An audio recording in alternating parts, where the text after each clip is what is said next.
নমস্কার। কেমন আছেন সবাই? আশা করি সবাই ভালো আছেন।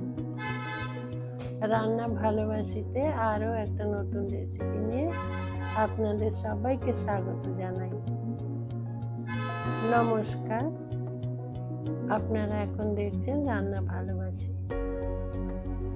আজকে আমার রেসিপিতে থাকছে রুগীর পথ্য হিসেবে একটা কই মাছের বেশ পাতলা ঝোল, যেটা আমি পেঁপে, কাঁচকলা আর আলু দিয়ে রান্না করব। অনেক সময় হয় কি, যখন আমরা অসুস্থ থাকি কিংবা কোনো সার্জারির পর ডাক্তারবাবু আমাদের বলেন পাতলা ঝোল দিয়ে ভাত খেতে বা রুটি খেতে, পাতলা ঝোল খেতে বলেন। সেই সময়ের উপযুক্ত একটা ঝোল কিংবা গ্রীষ্মকালের উপযুক্ত একটা ঝোল আজ আমি রান্না করব। আপনারা আসুন দেখুন। আমি এখানে কই মাছ নিয়েছি। কই মাছগুলো নুন হলুদ দিয়ে মেখে রেখে দিয়েছিলাম। তারপর সেটা তেল গরম করে তেলের মধ্যে একটু নুন ছড়িয়ে দিয়েছি, দিয়ে মাছগুলো হালকা করে ভেজে নেব। এখানে যেহেতু আমি একটা স্বাস্থ্যকর ঝোল রান্না করব, সেই জন্য মাছটা খুব কড়া করে ভাজবো না, একটু হালকা করে ভাজবো। কই মাছ সেটা খুব সহজপাচ্য মাছ। আর যেটা নিয়েছি পেঁপে, কাঁচকলা, সেগুলো সব কিছু খুব সহজপাচ্য সবজি। সেই সমস্ত সবজি দিয়ে আজ আমি ঝোল রান্না করব। মাছ ভেজে তুলে নিয়েছি, বাকি মাছগুলো একইভাবে ভেজে নেব। ভেজে নেওয়ার পর কড়াইতে যে মাছ ভাজার তেল থাকবে সেটা দিয়েই আমি এই ঝোলটা রান্না করব।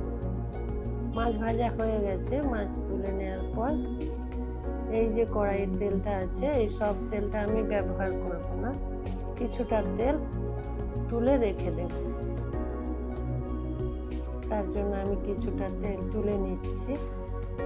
তেল তুলে নেওয়ার পর ওখানে আমি ফোড়ন দিয়ে দেব। এখানে কোনো রকম বাটা মশলা বা গুঁড়ো মশলা আজকে আমি ব্যবহার করব না, বা কাঁচা লঙ্কা কোনো রকম ব্যবহার করব না। শুধুই ফোড়নে দুটো গোটা লঙ্কা দিয়ে দেব। এটা সুন্দর একটা ফ্লেভার আসবে, কিন্তু ঝাল হবে না। বাচ্চাদেরও এই ঝোলটা অনায়াসে খাওয়াতে পারেন। খুব পাতলা ঝোল, তার মানে এই নয় যে এর কোনো টেস্ট নেই। খুব সুন্দর টেস্টি একটা ঝোল। ফোড়ন ভালো করে ভেজে নিয়েছি। তারপর তাতে কেটে রাখা আলুগুলো দিয়ে দিলাম। আলু অবশ্যই ঝোলের মতো লম্বা লম্বা করে কেটে নিয়েছি। আলু দিয়ে দিলাম। আলুটা একটু ভালো করে, এটা যেহেতু শক্ত সবজি, একটু আগে দিয়ে একটু ভালো করে কষিয়ে নিয়েছি। তারপর পেঁপে দিয়ে দিলাম। পেঁপে বেশি কষাবো না, হালকা করে কষাবো, সেই জন্য পেঁপেটা একটু পরে দিলাম। তারপর পেঁপে দিয়ে আলুর সাথে এটা আমি একটু কষিয়ে নিচ্ছি। আর আপনারা ততক্ষণে চলুন একটা লাইক দিয়ে দিন তো। আপনারা যদি ভুলে গিয়ে থাকেন লাইক দিতে, তাহলে একটু লাইক দিয়ে দিন। আমি ওটা একটু নাড়াচাড়া করে নেওয়ার পর একটু ঢেকে দিয়েছিলাম। ঢেকে দিয়ে আবারও একটু রান্না করে নিয়েছি 2 থেকে 3 মিনিট। তারপর ঢাকা খুলে আবার নাড়াচাড়া করছি। অবশ্যই এইগুলো কষানোর সময় হাই ফ্লেমে দেবেন না, লো টু মিডিয়াম ফ্লেমে গ্যাস রেখে দেবেন, দিয়ে এগুলো ভালো করে কষিয়ে নেবেন। এখানে নুন দিয়ে দিলাম। নুন দিয়েছি, কিন্তু ঝোলের পরিমাণে নুন দিলাম না, অল্প পরিমাণে দিলাম। পরে আমি আবারও নুন দিয়ে দেব। তখন নুনটা টেস্ট করে আপনারা নুন দেবেন। এখানে আমি কি মশলা ব্যবহার করব সেটাও একটা ব্যাপার। যে মশলাগুলো ব্যবহার করলে আমাদের শরীরের কোনো ক্ষতি হবে না, বরং উপকার হবে, পেট ঠান্ডা হবে, শরীর ভালো লাগবে, সেরকম দুটো মশলা আমি এখানে ব্যবহার করব।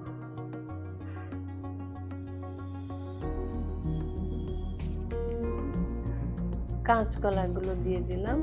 কাঁচকলা নরম সবজি, সেই জন্য আমি কাঁচকলাটা একটু পরে দিলাম।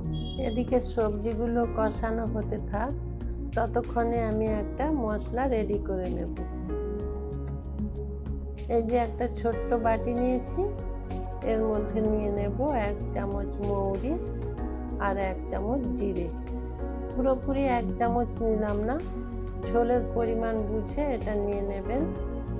মৌরি যতটুকু নিলাম, জিরে ঠিক ততটুকু নিলাম, সম পরিমাণে নিয়ে এটা আমি শিলনোড়ায় বেটে নেব। এদিকে সবজিগুলো প্রায় কষানো হয়ে গেছে, সবজির মধ্যে হলুদ দিয়ে দেব। খুব বেশি হলুদ দেব না, সব কিছু মশলা এখানে কম কম ব্যবহার করব। সবজি কাটার পর কাঁচকলার কালার ঠিক রাখার জন্য হলুদ জলে ভিজিয়ে রেখেছিলাম, না হলে এই কাঁচকলা কালো হয়ে যায়, সেই জন্য একটু হলুদ জলে ভিজিয়ে রাখলে কাঁচকলার রঙটা ঠিক থাকে, সেই জন্য ওটা ভিজিয়ে রেখেছিলাম। আর এখানে বেশি হলুদ ব্যবহার করলাম না। হলুদ দেওয়ার পর এটা এইভাবে একটু ভালো করে নাড়াচাড়া করে নেবেন। তারপরে ওই যে মৌরি আর জিরের বাটা, ওটা এখানে দিয়ে দেব। এছাড়া আর কোনো রকম মশলা এখানে দেব না। আর এই মৌরি জিরে বাটা দেওয়ার পর আর মশলাটা বেশি কষাবো না, শুধুমাত্র সবজির সাথে একটু হালকা করে এই মশলা মিশিয়ে নেব। জিরে আর মৌরির ফ্লেভারটা পুরোপুরি ঝোলের মধ্যে থেকে যাবে। বেশি কষিয়ে নিলে সেই ফ্লেভারটা আমরা পাবো না, সেই জন্য আর কষালাম না। এখানে জল দিয়ে দিলাম, আর সেটা অবশ্যই গরম জল দিলাম। আমরা এটাও করতে পারি যে সবজি কষিয়ে নেওয়ার পর জল দিয়ে দেব, তারপর যখন হাফ সেদ্ধ হয়ে যাবে সমস্ত সবজি, তখনও আমি এই মশলাটা দিয়ে দিতে পারি, তাতেও খুব সুন্দর টেস্ট হয়। এই দুইভাবেই আমি মশলাটা ব্যবহার করতে পারি। আবার পরিমাণ মতো নুন দিয়ে দিলাম, ঝোলের পরিমাণে তখন অল্প পরিমাণে নুন দিয়েছিলাম, এখন ঠিকঠাকভাবে নুনটা টেস্ট করে আবারও নুন দিয়ে দেবেন। তারপর ঢেকে ফুটে ওঠার জন্য অপেক্ষা করেছি। এখন আমি দেখে নেব যে সব কিছু সবজি ভালো করে সেদ্ধ হয়েছে কিনা। এই ঝোলটা আপনারা গ্রীষ্মকালে গরম ভাতের সাথে খেয়ে নিতে পারেন। আর এখানে যে কেবল কই মাছ ব্যবহার করতে হবে এমন কোনো কথা নেই। যদি বাড়িতে অসুস্থ মানুষ থাকে তখন আমরা ওই জিওল মাছ যেগুলো হয়, কই মাছ, শিঙি মাছ বা মাগুর মাছ, এগুলো দিয়ে এই ঝোলটা বানিয়ে থাকি। এছাড়াও আমরা যখন সাধারণভাবে গ্রীষ্মকালে ঝোল ভাত খেতে পছন্দ করি, তখন এখানে যে কোনো মাছ আমরা ব্যবহার করতে পারি। চারা পোনা কিংবা ছোট বাটা মাছ, এই সব কিছু দিয়ে এই ঝোলটা রান্না করতে পারি। এখন সব সবজিগুলো সেদ্ধ হয়েছে দেখে নিয়েছি, মাছগুলো দিয়ে দিলাম। মাছ দিয়ে গ্যাসটা কমিয়ে ঢেকে দিলাম 3 থেকে 4 মিনিট। মাছের ফ্লেভার এই ঝোলের মধ্যে মিশে গিয়ে সুন্দর একটা স্বাদ নিয়ে আসবে, সেই জন্য। আপনারা এইভাবে মাছ রান্না করে খাবেন বা ঝোল রান্না করে খাবেন। যদি ভালো লাগে অবশ্যই আমাকে কমেন্টে জানাবেন। এই যে দেখুন, আবারও অল্প অল্প ফুটিয়ে নিয়েছি মাছটা ঝোলের সাথে। এই মাছগুলো একটু উল্টে পাল্টে দেব, দিয়ে একটু ভালো করে মাছটা ঝোলের সাথে সেদ্ধ করে নেব। রান্না প্রায় কমপ্লিট হয়ে গেছে। আপনারা যারা আমার সঙ্গে এতক্ষণ ছিলেন সবাইকে অসংখ্য ধন্যবাদ। আর আমার রান্না যদি ভালো লেগে থাকে অবশ্যই লাইক, কমেন্ট, শেয়ার করতে ভুলবেন না। আর আমার চ্যানেলটা সাবস্ক্রাইব করে আমার পাশে থাকবেন। ডান দিকে থাকা বেল আইকনটা প্রেস করে দেবেন, তাতে আমি রান্না করার অনেক উৎসাহ পাবো।